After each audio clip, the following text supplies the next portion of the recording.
ভাই কি একটা অবস্থা, যোধপুরে একজনও পাইলাম না যে গোসল করে না, দুই একদিন বা এরকম কিছু পাইলাম না। তো আসেন দেখা যাক, আমরা খুঁজতে থাকি সেই ব্যক্তিকে, যে ব্যক্তি আমাদের কাছ থেকে আজকে গিফট পাবে বা উপহার পাবে। তো আমরা তারই খুঁজবো আজকে, দেখা যাক। কয়দিন ধরে গোসল করেন না? ভাই গোসল করবো না কে? रुको जरा।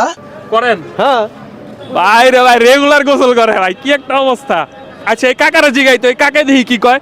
কাকা ভালো আছেন? কয়দিন ধরে গোসল করেন না? গোসলটা আমি তো কালে কালে করে নেই। না নির্দিষ্ট কইতে হইব কয়দিন ধরে করেন না না? আমি একদিন পর পর গোসল করি। একদিন পর পর, একদিন পর পর গোসল করে। আইতে থাও, সমস্যা নেই, আমরা খুঁজতে থাকবো যে এরকম পাই নাকি। কয়দিন ধরে গোসল করেন না ভাই? আজকে গোসল করছে ভাই সকালে। করছে মনে হয় না আর পামু আজকা, কারণ আমরা যারে মানে পুরস্কার ঘোষণা করব তারে খুঁজতেছি, কিন্তু এখনো পাইতাছি না। তো তারে যদি পাই, আপনারা তো জানেন আমি ভিডিওতে বইলে আসছি যে কারে আজকে আমি পুরস্কার দিব। দেখা যাক। কাকা কয়দিন ধরে গোসল করেন না? কয়দিন ধরে গোসল